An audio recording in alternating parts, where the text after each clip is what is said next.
amazing people. We hate to pause the conversation, but thank you so much for joining us today for the third annual Central Florida Pledge Leadership Luncheon. Help me in thanking the amazing violinist Olga Ferroni for entertaining us. Olga is one of the primary violinists with the Orlando Philharmonic. She works at Disney. She has an amazing band. She does all sorts of amazing things. So thank you for being with us. My name's R.K. Kelly. I am new to the Pledge, and this is my first luncheon.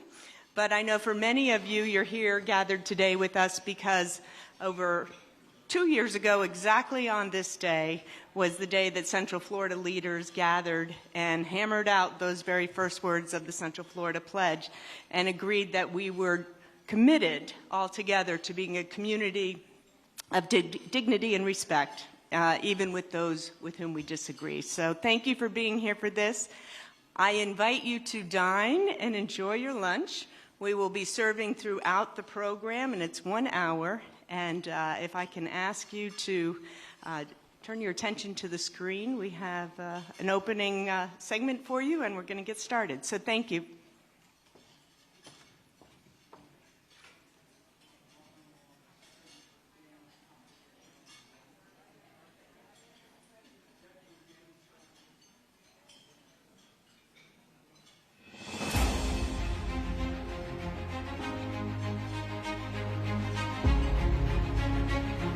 We're living in a time when disagreement feels like a breaking point. If you disagree, you're expected to pick a side or walk away. That's not how communities are built. What we're seeing this year is something different. We've seen people choose to care, even when agreement wasn't there. We've seen leaders from different faiths stay at the table, not to convince one another, but to stand together for the sake of others. We've seen educators create a space for hard conversations, choosing dialogue instead of division. We've seen students come together across difference, learning that showing up matters. We've seen curiosity replace fear, presence replace persuasion. We've seen people show up when it mattered most. This is what happens when people decide not to walk away. If you're not ready to agree, that's okay. You don't have to agree to care. Care keeps the door open. Care keeps us human. Care keeps us connected. Just care.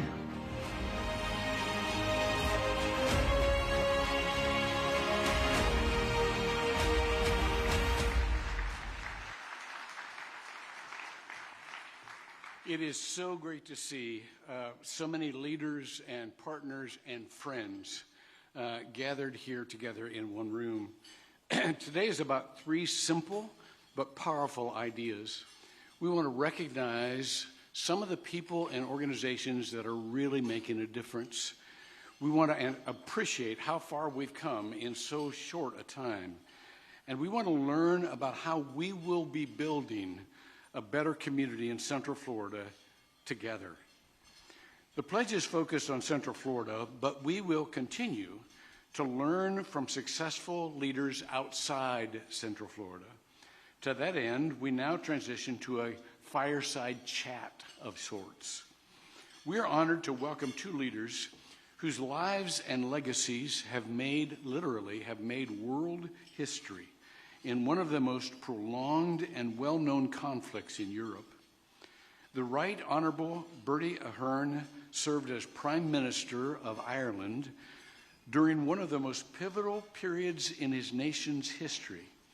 He was the principal architect of the Good Friday Agreement. I'm reading because you don't want to mess up the introduction of a dignitary. I learned that a long time ago, so I want to get it right. It was a landmark peace accord that helped bring an end to decades of violence a violent conflict in Northern Ireland, and it's widely regarded as one of the great diplomatic achievements in modern times. With him is Reverend Dr. Gary Mason, my friend, founder and director of Rethinking Conflict, a respected peace builder who has worked for decades at the interaction of faith, community, and reconciliation. Dr. Mason has been deeply appreciated embedded in Northern Ireland peace process and continues to advise leaders around the world on, listen to this, I love this, transforming division into dialogue and possibility. I love that phrase. Please join me in welcoming to the stage Right Honorable Bertie Ahern and Reverend Dr. Gary Mason.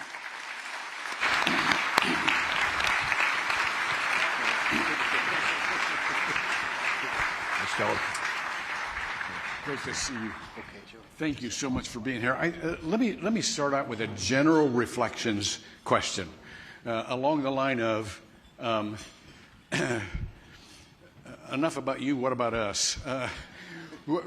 You have been a part of a nation that is torn apart by division. What are some of your reflections about what's going on in the United States these days? You go there. Okay. I'll start with the easy question there, Joel, that you've asked me. I host a number of delegations from the United States of both independents, Republicans, and Democrats who want to have what we would term in our context uncomfortable conversations. The theologian Jonathan Sachs once said, "Weapons win wars, but ideas win peace." So trying to move people outside this zone, which is difficult at the moment, I don't need to remind you of that, to have those conversations. I often quote the New York Times journalist Bret Stephens, who says, in order to disagree well, you need to understand well. And really, Joel, it's just with you. I'm not asking people to transfer from a Republican or a Democrat to be a Republican any more than my good friend and colleague Bertie, who grew up in the nationalist tradition and I grew up in the unionist tradition. We're not trying to change each other's viewpoint, but we want to understand what has shaped us as human beings and ensure, most of all, after 30 years, as my good friend Paul Nolan says back home, the chairperson of the Good Friday Agreement in our context, says that we were on a hamster wheel to hell for 30 years. We work to ensure we never go back to political violence. Hamster wheel to hell. Okay. What a great phrase. Okay.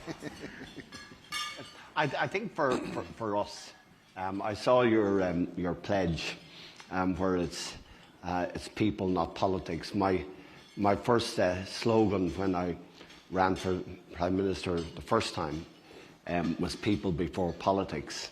And I think it's very much, I think our experience is that it's to try to get to the inside of the hearts and minds of people, as the great John Hume used to say, to try and see if there's ways we could deal with our conflict that wasn't bombing, shooting, murdering every single day of the year.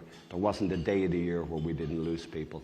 And I think the big thing that I think we've learned from our 30 years is that there is a way of being able to exchange views, differ, see what the bigger picture is, see if there's a life after shooting each other and killing your neighbour, which is what we did in Northern Ireland and in parts of all over Ireland for many decades. So I think the success of what we did, Joel, was, insofar as a success, nothing is ever perfect, but insofar as it stops the killing, is to treat everyone equally, to treat everyone fair, to treat everyone with respect, that one community are not isolated in some way, that they don't feel besieged.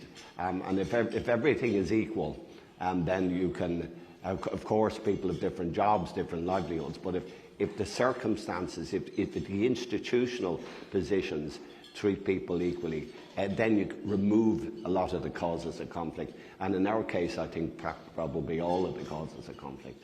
You mentioned the word neighborhood. This part of the fame of the Good Friday Agreement is that and it's world famous, but it was recognized on a national level how important it was for Northern Ireland. But it was literally a neighborhood community conflict. You mentioned last night the geography separating the two warring neighborhoods was like 100 yards. And so what principles can we bring, not just to our country, but to our community? What are some of the transferable principles that we can use in Central Florida to build peace and respect? I mean, how did you build the trust? How did you, there was a basic religious difference here, religious disagreement, as well as a traditional disagreement among communities and so on and so forth. Can you give us some of the components of what were important for you to arrive at a place of peace? Well, I think both Gary and I are from different traditions, different religions, but I think some of the things, understanding the other side, putting yourself in the other person's shoes, not lecturing to them or trying to dictate them or shout them down. We did that very successfully for years, by the way, but when we stopped doing it. And I think if you put yourself in the other person's shoes and see what their difficulties are, what they're trying to carry in their community, you see things in a very different light. And then that's understanding, I think, respect, dignity, tolerance, being able to listen. In our case, for years we didn't listen. No side would be in the same studio. We went through 25 years where the different fractions, whether they were nationalists, Republican, Unionist, Loyalists, would sit in the same studio and debate. They would lecture each other from outside. And so the process, I'd like to tell you it's easy, by the way, it's not, but the process is to get people together, try and find something, some small thing that they can agree on and unite on and build on that. And of course, our whole basis of agreement was nothing is agreed until everything is agreed. But bit by bit, line by line, respect and dignity, understanding, understanding religious difference. And I think that's what we managed to do. And it took a long time. I'd love to say it was a quick fix, but I think they're the same things everywhere. Both of us have been involved in conflicts in many places over the last 20 years. And I think they're the same ingredients that can pull people together. As long as we're talking, listening, trying to understand, not agree. We don't agree much in Ireland, as you know. But I think if you work at that, it can make an enormous difference. They're simple things, simple principles, but it does work. Yeah. Gary, let me specifically ask you to speak to the religious differences. You're a reverend, you have worked with in other parts of the world, and religious conflict seems to be some of the most passionate and some of the most destructive. How do you approach resolving that realm of the division? I think one of the key things for many religious leaders in this room is to have the integrity and the honesty to call it out when religion gets it wrong. And religion often gets it wrong. I don't need to even remind this audience of the legacy of slavery that many of us know in this room had deep theological principles propping up the legacy of slavery. The brilliant Jewish theologian Jonathan Sacks, who I had the privilege to meet in London before his untimely death in his early 70s a few years ago, says, we need to be honest that religion has done harm. People have killed in the name of the God of life, practiced cruelty in the name of the God of compassion, waged war in the name of the God of peace. Religion has contributed to pogroms, jihads, inquisitions. Joel, ours was never a religious conflict in the sense that we're fighting over Protestant Reformation or Catholic Counter-Reformation. But those three components of land, identity and religion were really prevalent within our space. And the question that one theologian asked, particularly of our three Abrahamic traditions, does the God of Abraham want his disciples to kill each other? And that's a question we all need to ask ourselves as religious leaders. I want to suggest to you the answer is categorically no. Because even when we return back to Belfast, my wife Joyce and I, we fly home from Orlando this Monday. On Tuesday evening, we will arrive in Belfast. But on Friday evening, we are having dinner with a friend of mine whose wedding I did in the late 1980s. He lost his wife at 29 and his father-in-law in a bombing in Belfast. So even 27 years after the signing of the Good Friday Agreement, we are still dealing with the aftermath and the legacy. And that's why I say to both Republicans, Democrats, Independents and faith leaders in this room, in a typical Irish sentence, you need to bust your gut to make sure you never, never, never spill into political violence. We're living with a legacy of that. Our kids are living with a legacy. 1 in 5 ex-prisoners drinking themselves to death. We have the highest dosage of antidepressants in Western Europe and one of the highest in the world. That should motivate people in this room, leaders, faith leaders, business leaders, to make sure that that dialogue, while you disagree, never spills into physical violence. One of the things, yeah.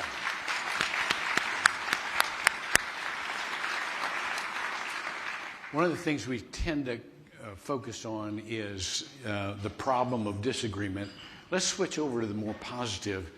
Give us some components that not only make for the absence of conflict, but make for ongoing dialogue and friendship. And I mean, you two would have been enemies a long time ago, you know. And I've seen you be very friendly toward one another. How do you change the culture from one of a zero-sum game? You know, somebody has to win, somebody has to lose, to a place of shared power, shared appreciation. Life is better because now I not only don't have an enemy, I've got a friend. How do you do that? Well, I think the Good Friday Agreement is based on a bit for everybody. All sides could see that they achieved certain things in the agreement. They would argue that there were other things they should have achieved. But I think in any agreement or any society, there has to be an understanding that we're not left out. And if you're included and not excluded, if you feel part of it, then you've ownership of it. If you have ownership of it, you'll stand up for it. If you haven't, you'll fight against it. So I think what we managed to do slowly, and I keep emphasising that slowly, was that we began to trust each other. We began to understand each other. We began to be able to have dialogue. We meet regularly with groups of people who were involved in violence, people who murdered people, you know, people who are community people. And slowly you're trying to move them all the time onto the next phase where they can move around and feel that there's dignity in the other side. And that wasn't there. I mean, people went out and killed just because you were Catholic or Protestant, but more so because you were in one area, you lived in another area. So I think the secret in all of this, insofar as there is a secret, is being prepared to go out and hold the hand of friendship. Be prepared to show respect. Be able to treat people with equality and dignity. And that's how you win them over. You won't win them over by saying, we have a new policy document that says A, B, and C. Or a new political ad is this, that, or the other. It is done at community level. It's done down on the street level. And that's, I think, where the difference is. And particularly women's groups, we found in Northern Ireland, women's groups have been hugely successful and maybe better than men in bringing people forward and getting people to exchange views. But it's slow work. It's painstaking work. But believe me, whether it's violence or difference, being prepared to listen and learn and understand and show respect and help people, it can change the environment totally. And while we haven't, I think, got to the end game yet, because that process isn't an event, it goes on and on. I think it can work, and it can work in any society. We've been involved in different places, different conflicts, and if the same ingredients really can make a huge difference. Kerry, what would you add to that? Yeah, Joe, let me continue the gender theme with a quotation from the French philosopher Paul Valéry, who says, "War is a place where young men who don't know each other and don't hate each other kill each other, encouraged by older men who hate each other, know each other, and don't kill each other." So I want to say that women need to be at the table. Research, academic research shows...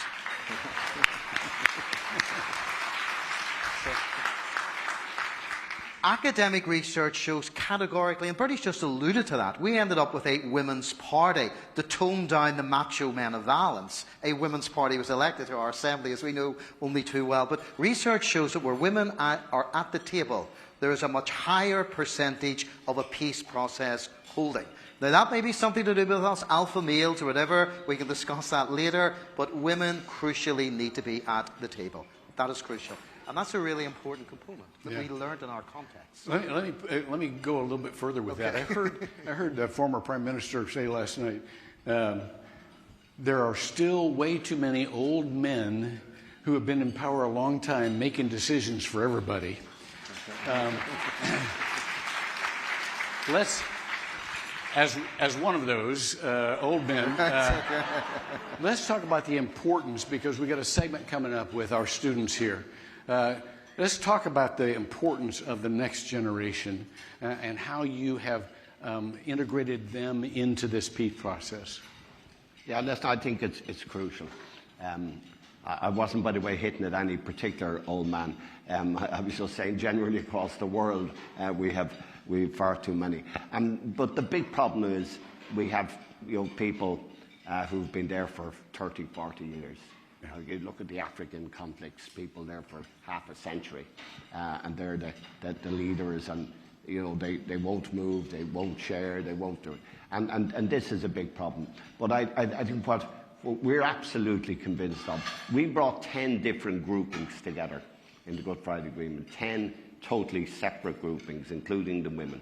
And we had to try and make that as inclusive a process as possible, comprehensive as possible, but it was still 10 different groups who had some involved in violence, some not involved in violence, some half in, half out. So there were 10 different political groupings. And I think a lot of the leaders that we worked with are dead. And the problem is, how do you replace them? We're now dealing with people who are talking about the legacy. They're talking about what happened when their grandfather was shot years before they were born.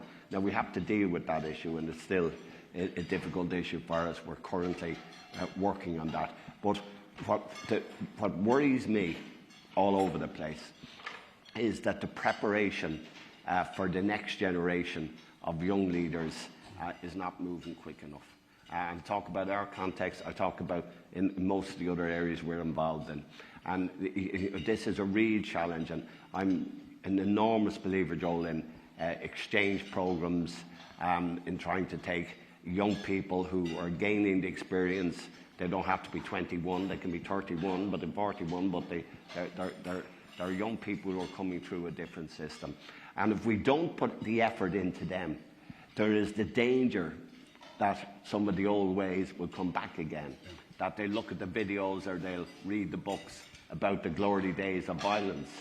So I think the investment that our generation have to do, while we're still around, and thankfully still around, that we have to transfer what we did and working with people to get out of the mess we were in and transfer the right traditions to them, that they can bring it forward.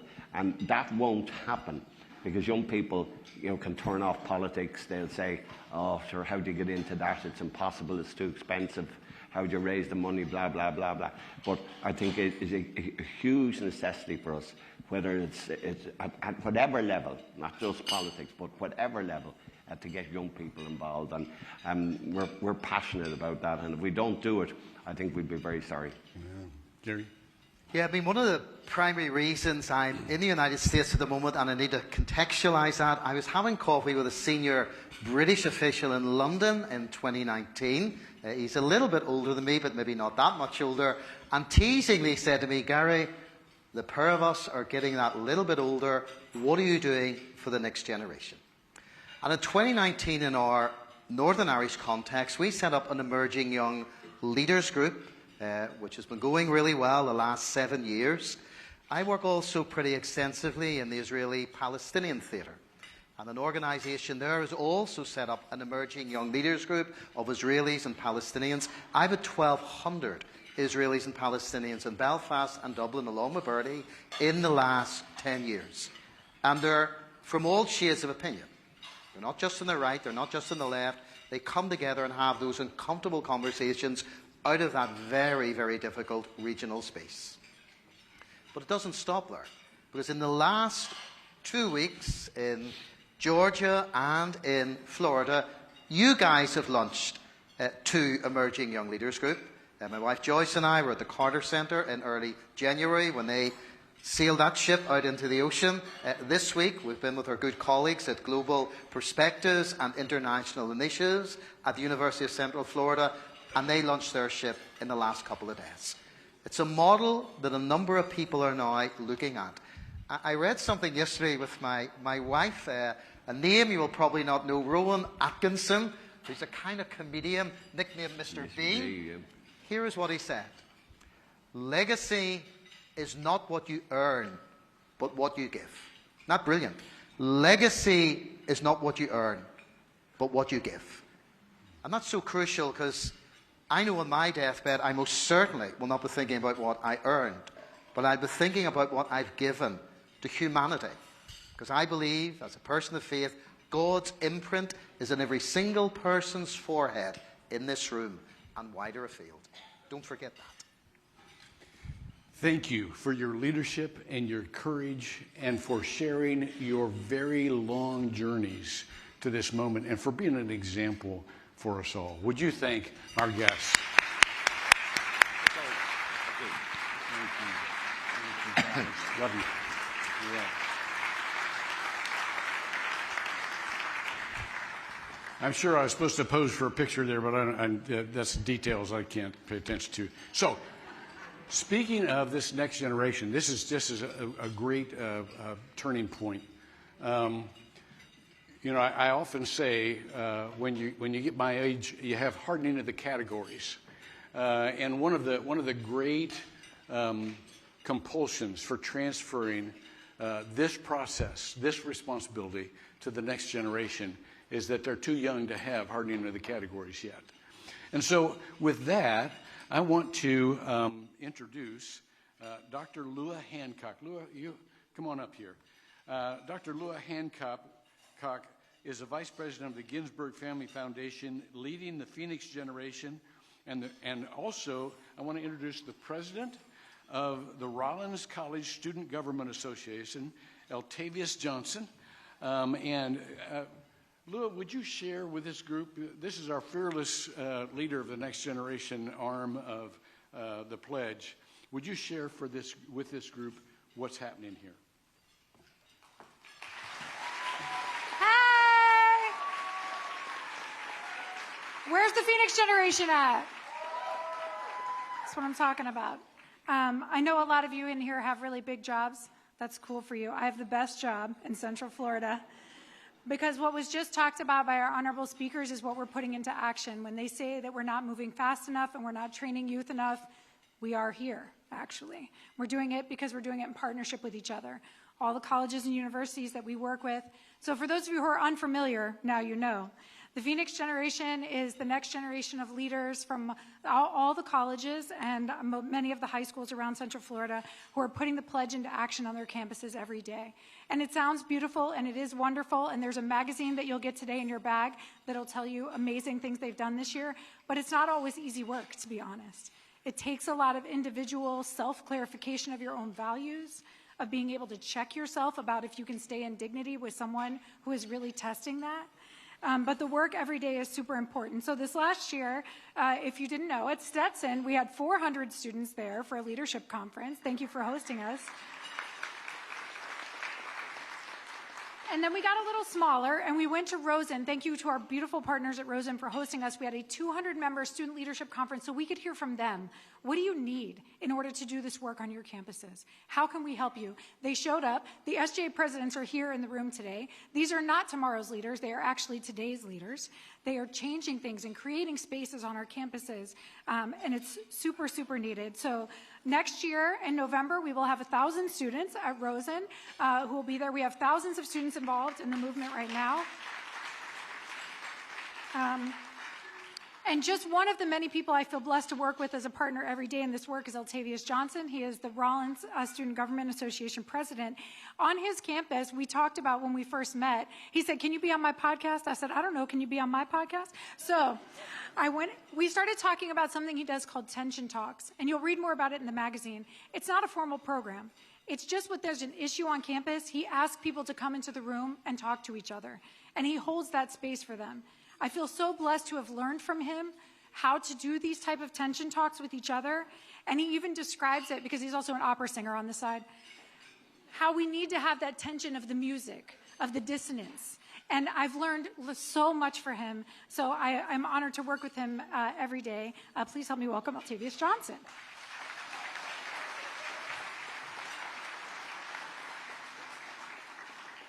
It's an honor to be here today. I started Tension Talks as an outsider in this country, born and raised in the islands of the Bahamas. And I came to the U.S. and quickly saw how we tend to fall into us and them. And I thought the solution would be simple. We're in the room, so let's talk. And I call it verbal vomit. You know, I know you're eating. But, you know, let's put it on the table. Let's sift through it together. Let's clean it up. And let's have dialogue. And so, again, if you want to learn more about Tension Talks, check out the magazines. And I've been connected to the Central Florida Pledge for about 6 or 7 months now, about 8 months. I signed the pledge with the president of Rollins College, President Brooke Barnett, back in July. And so it was a wonderful experience. Yeah? And podcast, the conferences, is all amazing. But something's been ruminating on my heart, and it's about boldness. And I'd like to think of boldness as service, right? We often imagine something loud, visible in front. But I think boldness is being brave enough to ask the hard questions, right? Asking from behind. Why do we do it this way? Who's missing from the conversation? And I may be wrong, but I want to better understand. And so just challenging folks in the room to be a bit more bold and to know that service and boldness isn't loud and flashy. You can leave from behind. So thank you so much for the opportunity, and it's a pleasure to be here today. Thank you, Lua. Thank you.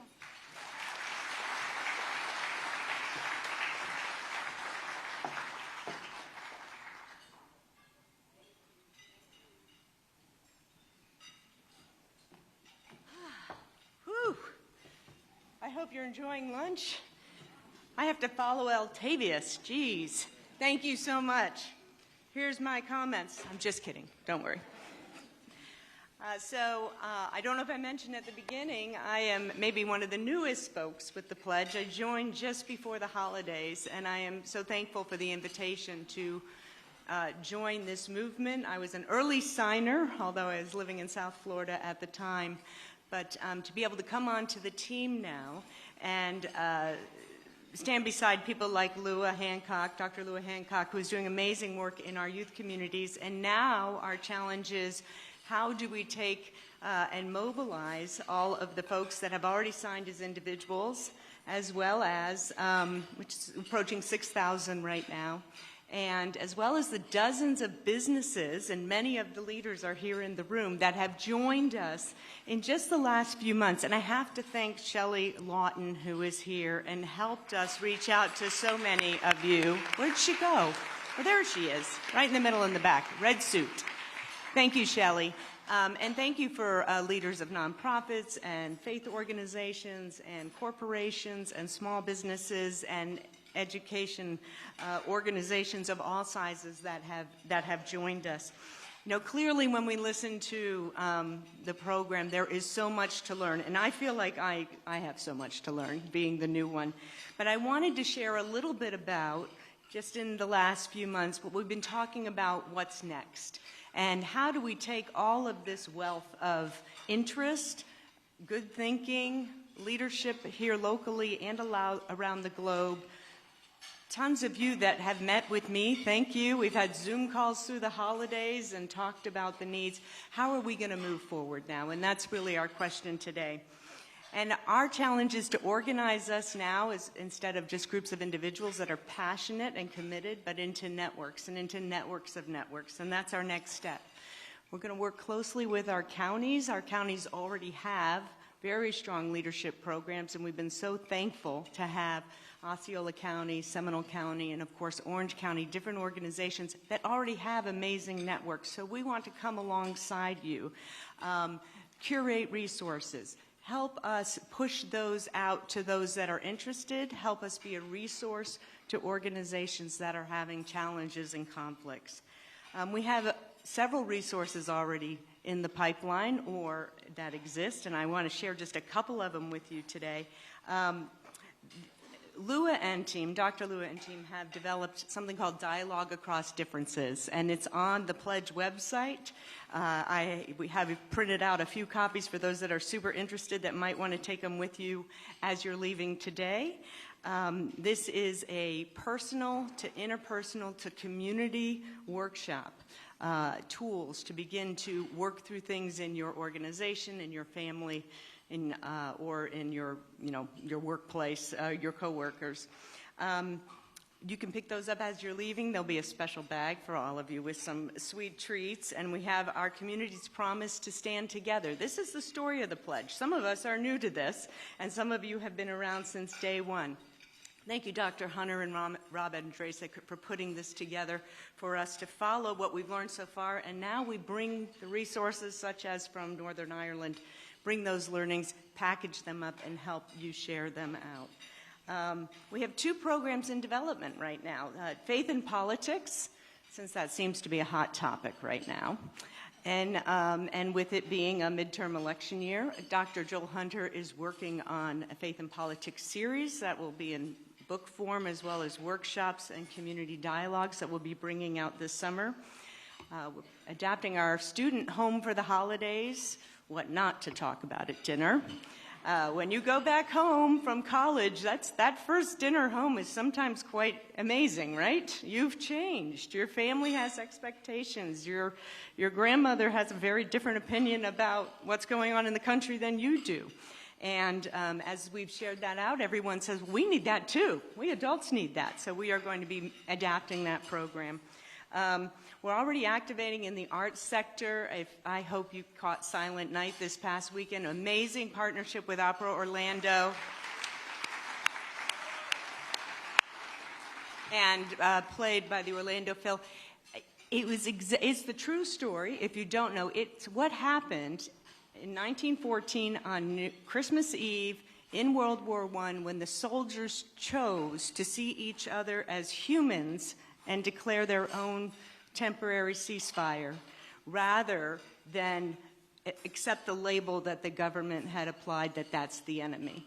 And they took a break from that, and it's a beautiful work. And Gabe Pricer's here, I hope, and Roseanne Harrington, I hope you bring it back, because we want everyone to see it.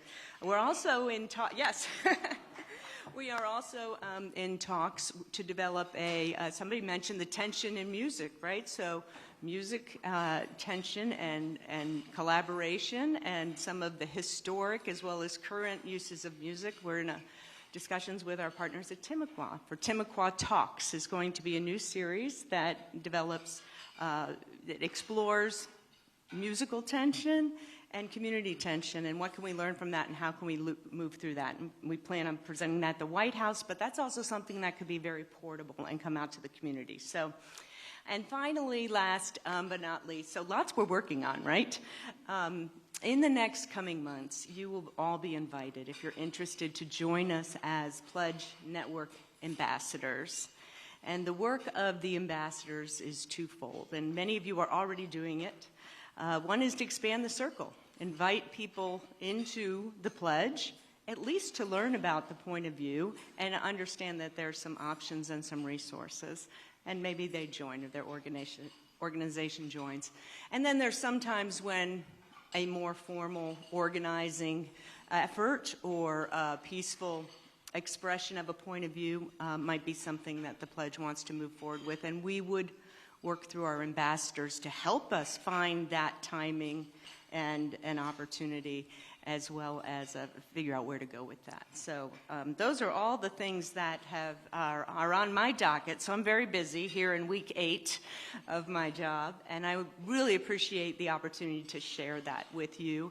And I know many of you have been reaching out, and if you're looking for a pen in your purse or your neighbor's purse, we will be reaching out to you with all of these opportunities, and I hope you will feel free to continue to reach out to us, as many of you are. And we have a lot of work to do, but we already have some leaders that are doing amazing work in the community.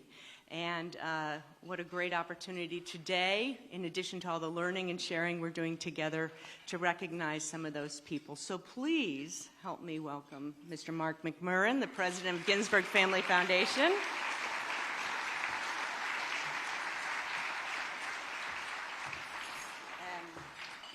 Good afternoon. What a room. I just got, I was standing in the back, and many of you were in the very beginnings of conversations when this pledge got launched. Others of you have joined through other relationships, but the sectors represented here, it's just not lost on me that this is a community room. And so thank you so much from city officials, county officials, law enforcement, faith, business, education, for being in this room and leading with us, because this is a community effort, not an organizational effort. Today we have the privilege of recognizing a group of individuals and organizations who embody the values we are celebrating today. Each of these honorees reflect leadership, courage, service, and a deep commitment to making our community stronger, more inclusive, and more connected. As I read each name, we invite the honoree to come to the stage so we may honor you. Our fearless leaders, Allen Ginsberg and Dr. Joel Hunter, are going to join me up here as we present these awards.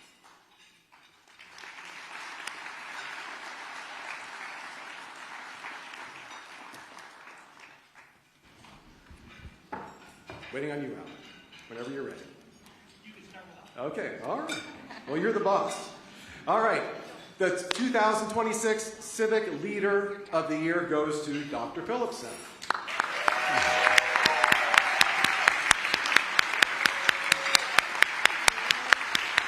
Kathy Ransberger was part of the very beginning conversations of leaders who came together at a pivotal crossroads in our community to establish the pledge. From those earliest conversations, she helped shape the spirit and direction of this moment, and has remained steadfastly committed to it from this beginning. The staff and volunteers of the Dr. Phillips Center embody these same principles, welcoming hundreds of thousands of people from across our community each year, and treating every individual with dignity and respect, regardless of background, race, religion, or creed. Through their daily actions, they create a space where the arts become a bridge, reminding us of our shared humanity and reinforcing the values that unite us as a community. Thank you, Kathy.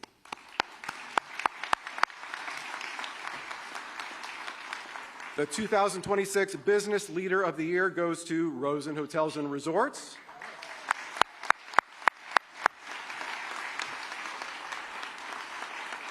Frank Santos was also present at the foundational meetings that helped form the pledge. His belief in collaboration and shared responsibility helped transform an idea into a growing movement. The staff of Rosen Hotels and Resorts embody these same principles, welcoming a significant portion of the millions of visitors who come to Central Florida each year. Through their actions, they demonstrate how Central Florida can truly be America's most welcoming community. treating each person with dignity and respect, regardless of where they are from or what differences they may have. It is not simply good business. It is a value they genuinely live out. Thank you, Frank.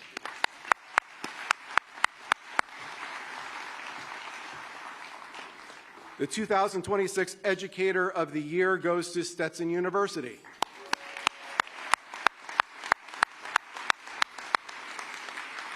President Christopher Rolke has been a part of the pledge since its earliest days, helping to launch the movement on the Stetson University campus and consistently investing in its growth over time. From the beginning, he recognized the importance of modeling shared responsibility and civic leadership within higher education, ensuring that students not only learn in the classroom, but also engage meaningfully with the broader community. That commitment was powerfully demonstrated with Stetson University hosted the annual Phoenix Generation Conference that Lua mentioned in 2025 by opening its campus and welcoming more than 400 student leaders from across Central Florida. Stetson staff created a space for young people to wrestle with complex issues, build relationships across difference, and imagine a more helpful future together. Thank you.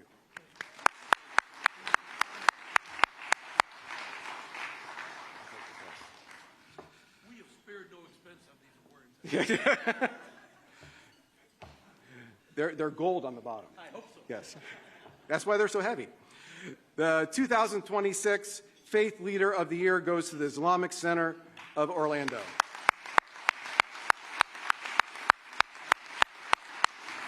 Imam Tariq Rashid has served on the Pledge Advisory Council, offering thoughtful insight, steady guidance, and a trusted voice as the movement has grown and evolved. His leadership has helped ensure that the Pledge remains rooted in mutual understanding, respect, and the importance of interfaith collaboration. Through his counsel, Imam Rashid has consistently emphasized the value of building relationships across lines of difference and fostering spaces where dialogue leads to action. Together, Imam Rashid and the Islamic Center of Orlando exemplify how faith communities can play a vital role in strengthening trust and advancing the well-being of the entire Central Florida community.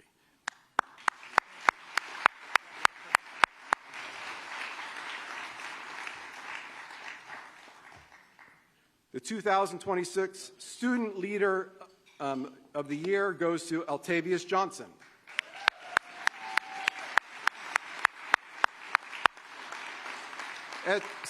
As SGA president of Rollins College, he represents the next generation of pledge leadership. One of his first original acts as SGA president was to sign the pledge alongside new Rollins College president Brooke Barnett, signaling a strong and public affirmation of these principles at the highest levels of student and institutional leadership. Altavius further embodied this commitment as a featured speaker at our Fall Student Leadership Conference hosted by Rosen Hotels and Resorts. With clarity, conviction, and authenticity, he brought a powerful voice to the conversation, connecting lived experiences with the hope of a vision for a future. His leadership reminds us that youth are not simply the leaders of tomorrow, but essential partners today in building a more welcoming, inclusive community. Let's give them all a round of applause. We're going to ask them all to come back up to the stage for one group photo. You can continue with your applause. We're very proud of all of them.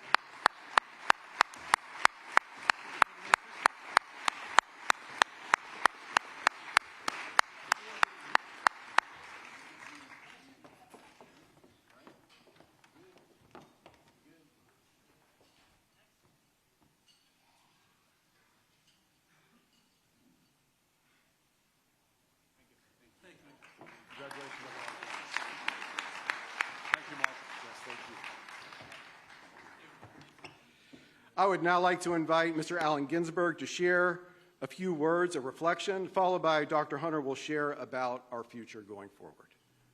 Allen.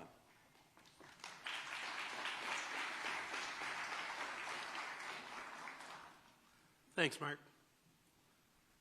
I'm a little beat up today. Somebody didn't want to sign the pledge.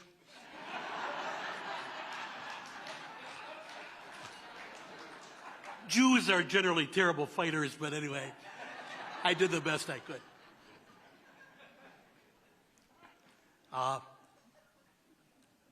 No prepared remarks. just thank you all for being here. I remember it was 2 years ago that we kind of hatched the idea of the pledge for Central Florida. And with the help of all of you here in the room, it's kind of taken wings. And I think we're doing good. I think we're doing gooder every day. And just so very proud of all of us here in this room. As Mark said, it's a serious room. If you look around this room, as has been our fortune for other events like this with people in the room, these are important leaders in the community. Not like myself, who's an important person in my mind. These are, all of you here are really genuine, important leaders in the community. And the goal of the pledge, at least in my mind, has always been to make Central Florida the most welcoming community in America. And I think we're doing that. Because of all the political crap that's going on, it's hard to choose the words that maybe you'd like to choose about diversity and all of those kind of things that are so important. But I think the fact that we're striving to make Central Florida the most welcoming community in America is a good slogan. I think it's good for business. I think it's good for tourists. I think it's good for people that live here, raising their families. And I think day by day, step by step, we're doing that. And I'm just so very proud of all of you here in the room. You take the time, you walk the walk, you talk the talk, and that's how we're going to get this thing done. The law enforcement people in the room, the educators, the business people, most importantly, the students. This thing was founded originally based upon some of the turmoil that was going on college campuses. And the students stepped forward in a big way to help solve the issue, help solve the problem. At Stetson, at UCF, at Valencia, at Rollins, all of the local communities, 75 high schools. It's just been an amazing outpouring because I believe in my heart that the future of our country, certainly of our county, belongs to the young people. And for those of them that are here today, thank you for being such an important part of what we're doing.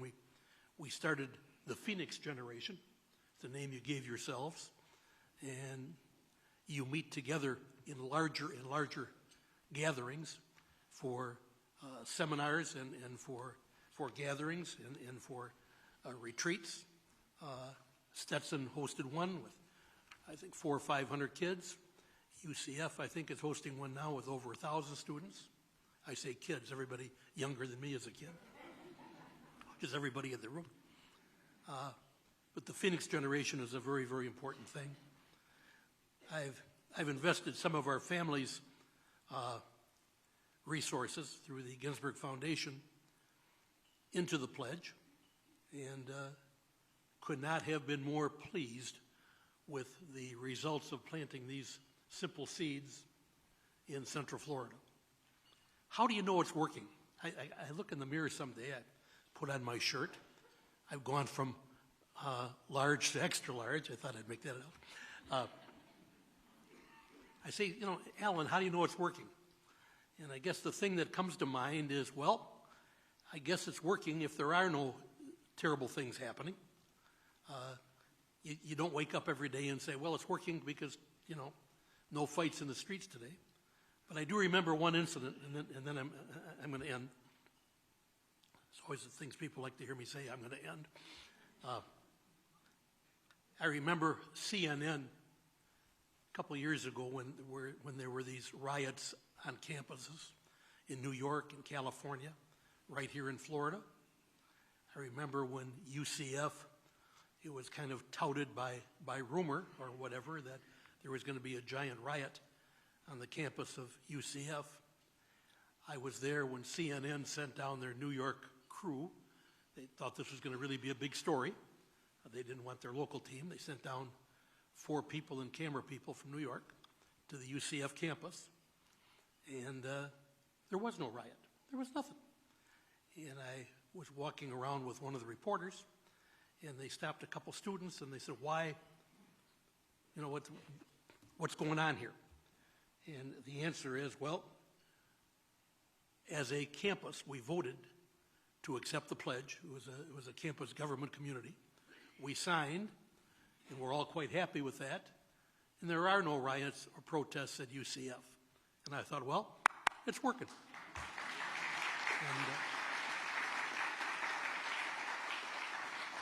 And it was at that moment I felt, well, okay, as a community, we're probably onto something, and that's good, and I think we are. Hopefully, the momentum continues. We've had interest from communities, crazy, from all over America. They've called like, is this a franchise? Is this a this? Is this a that? No, it's nothing. This is Central Florida community making sure that this is the best place to live and that this is the most welcoming community. And that's what we are. I want to thank you all again, just truthfully, from the bottom of my heart, for the efforts that you all put in to make this belief and this thought and this idea a reality. And because of all of you here, it's working.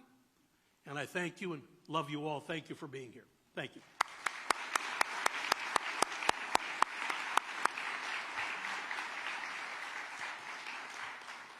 So very proud to have Dr. Joel Hunter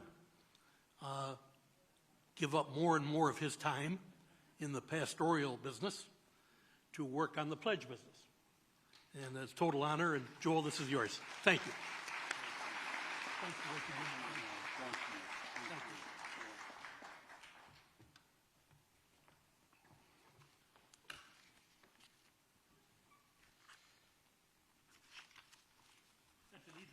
I'm here somewhere. No.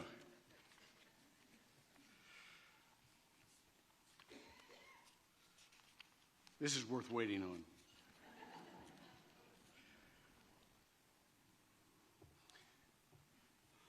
These next 5 minutes could really change your perspective about everything and your anticipation about the future. After the October 7th, 2023 attack in Israel and the rise that we saw in anti-Semitism and Islamophobia and other forms of discrimination, Allen Ginsberg asked a very simple but a very profound question. And the question was this: what would it take for Central Florida to respond as a region instead of just isolated organizations coming up with their own statements? That question led to the creation of the Central Florida Pledge, formed by leaders of every sector of the community for people in this community. At its heart, the pledge is very personal. I will treat all people with respect, especially those with whom I disagree. I will restrain from inflammatory words and actions. I will report incidents of hate. I will educate myself as to different forms of discrimination. I will stand with anyone who is being harassed or threatened or persecuted for who they are or what they believe. That's a very personal, very grassroots, very important beginning. We've already seen this lived out in several instances. I'll just name one as an example. When the gay and affirming churches began to be interrupted in their worship services by protesters, we didn't come out with just a statement and a general opinion. And we literally, many of you in this room, went to Joy Metropolitan Community Church and stood outside so that they could exercise their right to freedom of worship in security and appreciation. That's what happens when citizens of a community don't go. We weren't there for theological agreement. We were there because we were neighbors, and our neighbors were being attacked. And they felt seen and valued and protected. They felt safer. That's the way it works. After that, we arranged for, I think it was 7 pastors who had their services interrupted to meet with the Orange County Sheriff and the Chief of Police of Orlando and several of their deputies so that they could be on the radar and so that they could be understood by law enforcement. That's what happens when a community comes together to love their neighbors as they love themselves. It's important for us to understand that now in 2026, we are beginning to build something new. Okay, in your mind, get a little drum roll here. We're beginning to build something new, something that's new for Central Florida anyhow, maybe new around the country, I don't know. You look around this room, and we have leaders here from government and from law enforcement and business and universities and nonprofits and faith and arts and entertainment and hospitality and tourism. Every sector of this community is represented in this room. And each of you represents an entire network. And yet, here's the reality. Listen to this. While each of these networks is strong, none of them connect all of them. None of them connect all of them. So now we begin to build a network of networks, a way for leaders to access and every sector and communicate and collaborate and respond together as a region. Two things make this initiative essential. First of all, listen to this, the greatest potential for growth and impact you have as an organization lies outside your organization. Let me say that again. The greatest potential for growth and impact for your organization lies outside of your organization. If you really want to truly serve the whole community, you got to serve all of the sectors. As an example, my pastor's back there, Justin Daly, Action Church. And I'm going to go to him, as I hope all of you will go to the leaders of your organizations.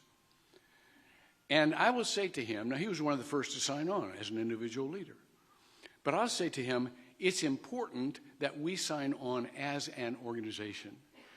Because we cannot make improvements in isolated sectors, sector by sector. Community benefits doesn't happen in silos, it happens in intersections. Second, the most urgent challenges of our time: immigration, housing, rapid growth, access to resources, cannot be effectively addressed by interest groups working separately. These are regional challenges, and they require regional solutions. And so it should be understood that both the greater impact of an organization and a truly regional response, we need to have a vehicle. You know, potential capacity without a vehicle goes nowhere. A pilot without a plane is simply a pedestrian. You need a vehicle to draw out the skills and resources that you have embedded. And so the pledge will be that vehicle for us all. It's a shared civic infrastructure that allows leaders to be in contact with other sectors, not just your own sector anymore, and building relationships strong enough to handle whatever crisis comes next, but even more, to build a community that everybody wants to live in, and everybody wants to learn from, and everybody wants to visit. And so here's what's real. The future of Central Florida will not be determined by national or state politics, nor will it be determined by online jargon and memos. It will be determined by the people who are in this room and those who follow us.